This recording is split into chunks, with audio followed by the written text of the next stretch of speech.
on Facebook.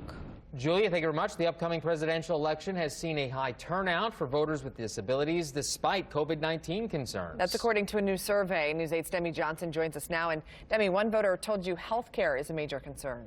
Yeah, Jeremy Warner tells me tomorrow's outcome will have a major impact on his life. And while he can't speak for every person with disabilities, he says the large voting turnout certainly can. 15 years ago, this became Jeremy Warner's new normal. I was commuting from Greencastle back to Indianapolis when a 16-year-old driver turned left in front of me on the county road. Warner says the crash caused him to be trapped in a burning vehicle. He suffered fourth-degree burns and both of his legs had to be amputated. The doctors told me that the trauma that I sustained that night aged me about 20 years.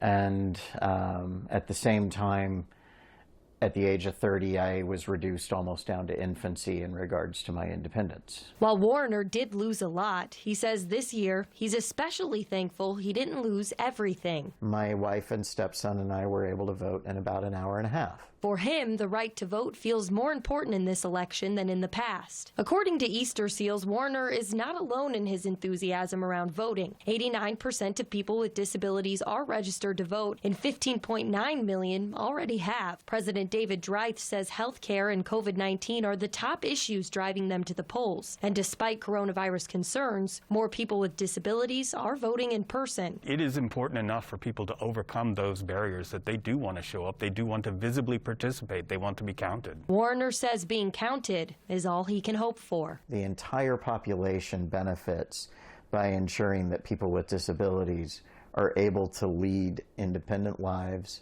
are able to be in control of their lives, are able to return to work if possible, and that accommodations are made so that folks with disabilities can be vital parts of the workforce. Tomorrow, attorneys with Indiana Disability Rights will be on standby to help voters. They can answer questions and take complaints about any issues that may happen for people with disabilities during the voting process. That hotline will be open from 6 a.m. until 6 p.m. We'll have that number on our website. Demi Johnson, WISH TV, WISHTV.com, and follow us